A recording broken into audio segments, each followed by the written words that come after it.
Hola, soy Julián Schettini, integrante del Instituto de Derecho Penal del Colegio Público de Abogados, y en esta oportunidad les voy a hablar sobre la garantía del plazo razonable en los procesos penales. Como todos conocemos, la duración de los procesos es un tema que está permanentemente tanto en los medios de comunicación como en la sociedad, permanentemente generándose críticas o señalándose la excesiva duración que tienen algunos procesos penales. Esta situación, por supuesto, que ha llevado a una cantidad de discusiones, en especial la jurisprudencia ha tenido la oportunidad de expedirse, como ya veremos a continuación, en diferentes fallos, pero haciendo un poco de historia, tenemos que remontarnos al año 1994, en el que se dicta la reforma constitucional, y se incorpora el artículo 75, inciso 22, que permite la integración de los convenios y los pactos internacionales a la Constitución Nacional. Ahí encontramos dos normas. La primera es el artículo 8.1 de la Convención Americana sobre Derechos Humanos y el artículo 14.3 del Pacto Internacional de Derechos Civiles y Políticos. En ambas normas se establece la necesidad de que toda persona sea juzgada dentro de un plazo razonable. Y evidentemente esta situación de que la persona, de que el justiciable sea juzgado en un plazo razonable, es algo que por un lado está de algún modo en protección de los derechos del imputado, porque la duración excesiva de los procesos genera no solo cuestiones personales como la angustia o la incertidumbre de convivir con un proceso durante muchos años, pero también genera efectos, adversos en la vida práctica, porque muchos imputados están con embargos dictados, u otras medidas cautelares, o ciertas restricciones en el ámbito de su libertad, ya sea prohibición de salida del país, o ya sea la obligación de presentarse mensualmente ante un tribunal para, por ejemplo, informar al juzgado o al tribunal, cumplir con la asistencia mensual. El tema es que, por supuesto, estas situaciones afectan el principio de inocencia, afectan incluso la situación de poder, como dijimos recién, poner fin, ¿sí?, ante una situación de incertidumbre, concepto que lo receptó la jurisprudencia en un fallo que ya veremos sobre precisamente en el que se puso el acento sobre este tema. Pero tanto el Código Procesal Penal de la Nación como el Código Procesal Penal Federal que se está instrumentando actualmente, que ya es ley y que se está instrumentando en diferentes provincias, pone el acento sobre la duración de los procesos. En el Código Procesal Penal Nacional encontramos el artículo 207, que establece el plazo que tiene que tener la instrucción. Establece 4 meses el código para llevar a cabo la instrucción, y en supuestos de casos complejos el juez debe solicitar una autorización a la Cámara para poder ampliar ese plazo por 2 meses más.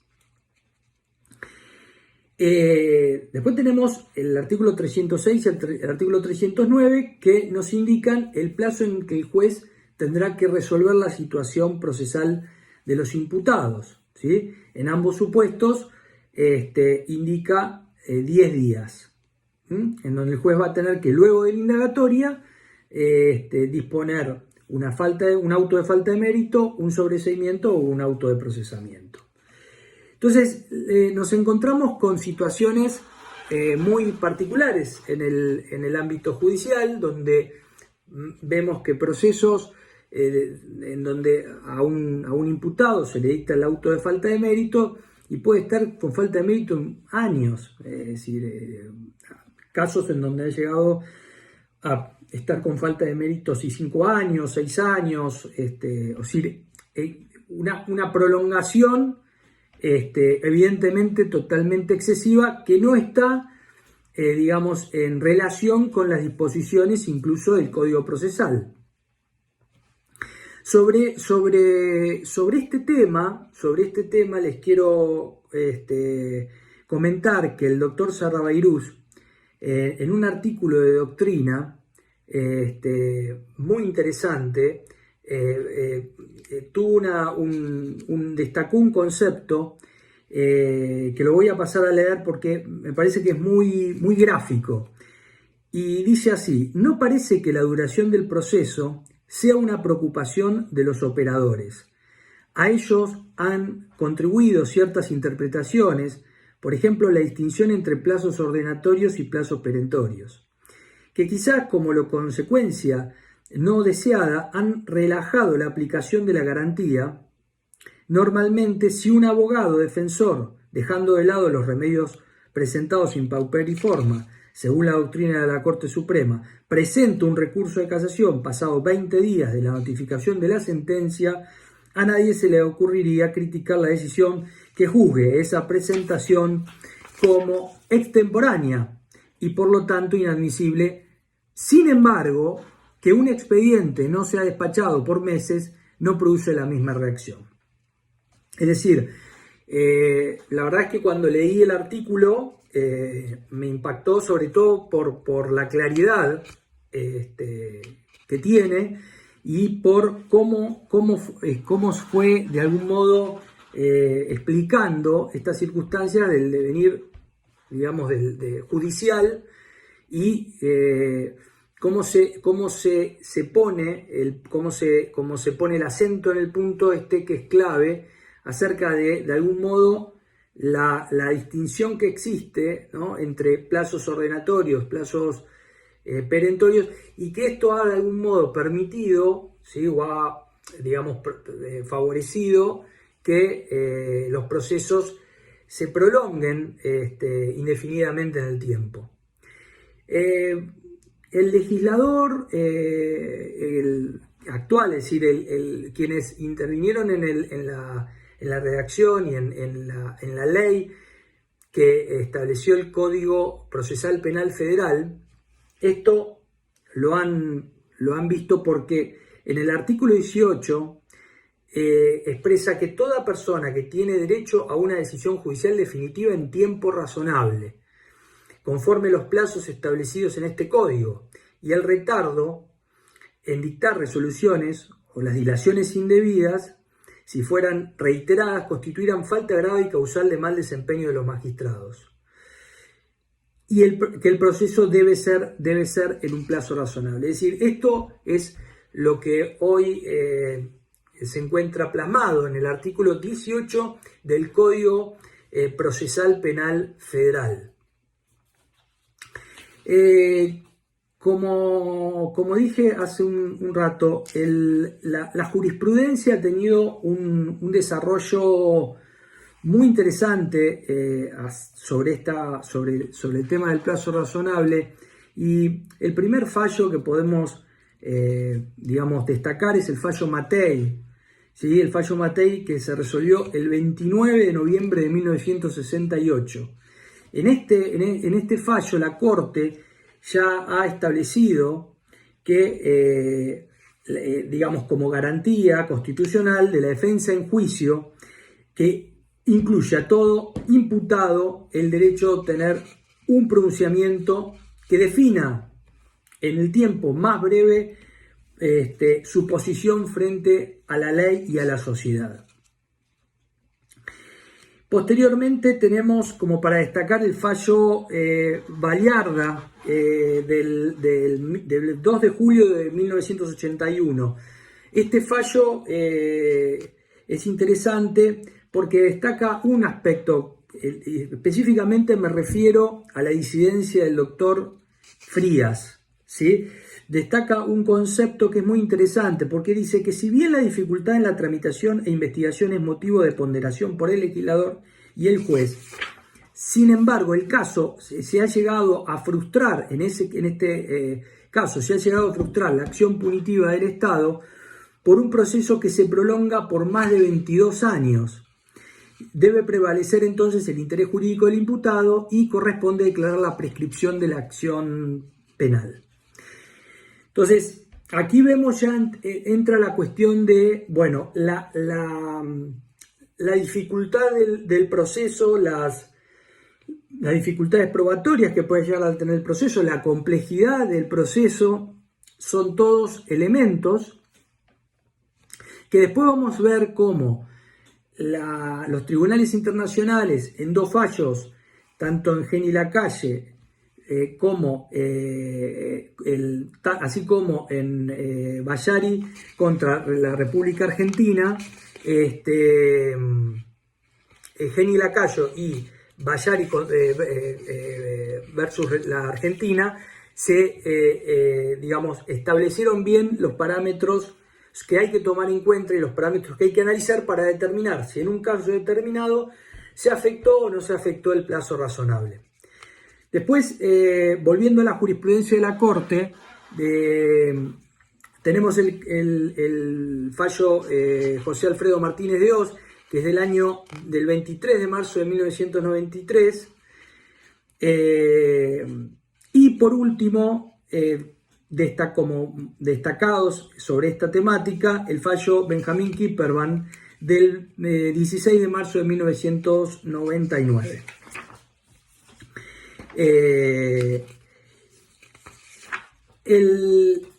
La cuestión de cómo debemos evaluar en un caso, o cómo se debe evaluar en un caso concreto, en un proceso, si se afectó o no la garantía de ser juzgado en un plazo razonable. En este caso, en Geni Lacalle, que se juzgó el 29 de enero de 1997,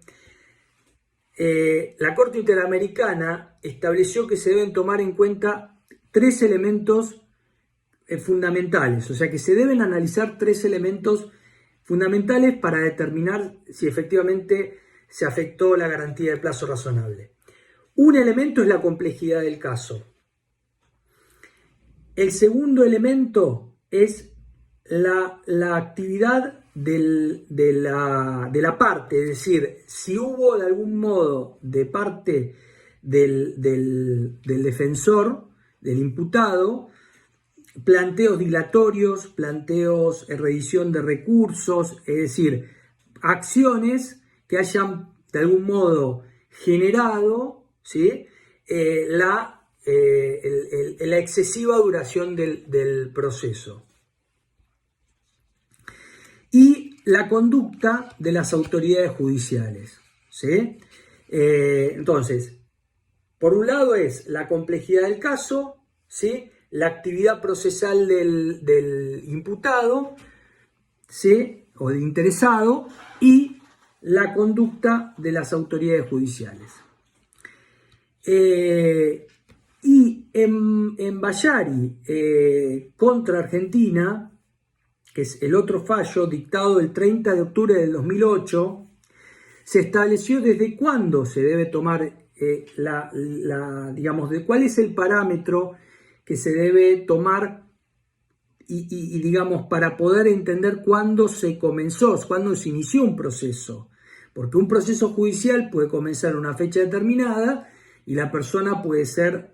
por ejemplo, indagada 3 años después o 2 años después a que se haya iniciado la causa. Entonces, en ese caso, esta jurisprudencia, esta doctrina del caso Vallari, estableció que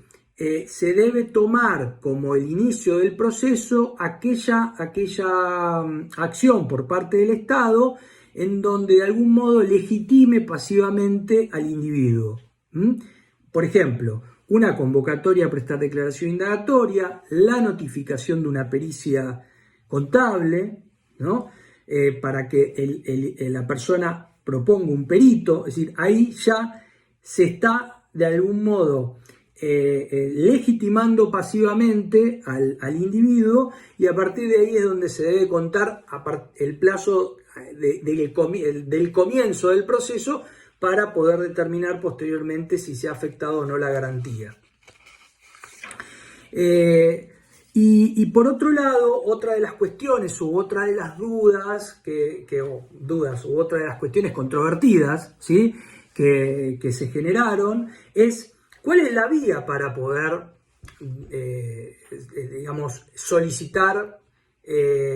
al tribunal la declaración de afectación al plazo razonable. Y la Corte, en el caso Ibáñez, que fue juzgado el 11 de agosto del 2009, entendió y declaró que la vía idónea es la prescripción de la acción penal. ¿Sí? Con lo cual aquí tenemos la situación de que frente a una situación en donde hay una afectación a la garantía de plazo razonable, o por lo menos así lo considera la parte, el planteo debe formularse a través de un incidente de prescripción de la acción penal. Por último, en el año 2015 se dictó en la Sala Tercera de la Cámara de Casación, en lo criminal y correccional, un fallo llamado Julián Carlos Alberto, que realmente es un fallo muy interesante porque ha hecho un desarrollo y un análisis de una enorme y destacada profundidad sobre la cuestión de la garantía del plazo razonable. Me voy a permitir leerles un párrafo del fallo para que puedan apreciar la manera en que el tribunal analizó y la manera en que el tribunal, razonó esta cuestión, es decir, cuál fue el análisis lógico que realizaron para llegar precisamente a considerar que la garantía se ve afectado. Los jueces Jantus, Díaz y Garrigós de Rébori han dicho que han transcurrido 6 años y 5 meses desde que el proceso ingresó a la etapa de juicio, más otros 4 que tomó la instrucción, lapso en el cual el imputado vio severamente limitados los derechos que necesariamente quedan involucrados con el procesamiento y el sometimiento a la jurisdicción del tribunal, sin que pueda justificarse la demora del Estado en determinar en un plazo razonable su situación frente a la acusación. Como quedó expuesto, la calidad de imputado que soporta el señor Julián desde hace más de 10 años ha tenido sus consecuencias no solo patrimoniales derivados del embargo que se dictó con el procesamiento, como las limitaciones a su libertad ambulatoria, por estar obligado a vivir en un determinado domicilio y no poder salir libremente del país. A lo que se añade la incertidumbre propia de quien, objeto de una acusación penal, ignora cuál será su destino frente a esa imputación. Y esa situación, como quedó asentado, se verificó durante un lapso que casi duplica el máximo legal previsto para uno de los delitos que se le atribuye durante un poco más del máximo de la pena del restante. Puesto que además, como ya señalé, no le son atribuibles al epigrafiado las causas de esa morosidad, en la medida en que ha soportado sin cuestionamiento su larga vinculación con la causa, considero que ese tiempo en trámite, en las condiciones expuestas, supera el estándar mínimo de razonabilidad y por ende debe considerarse que la acción en estas actuaciones se ha extinguido por no haber actuado el Estado con la diligencia necesaria para juzgar al nombrado en un lapso que garantice la efectiva vigencia. Como pueden apreciar, el fallo es elocuente y menciona cada uno de los aspectos que hemos visto. Bueno, junto con este video van a recibir un listado de jurisprudencia, doctrina y las normas para poder consultarlas. Espero que les sea útil y nos vemos en otra oportunidad. Gracias.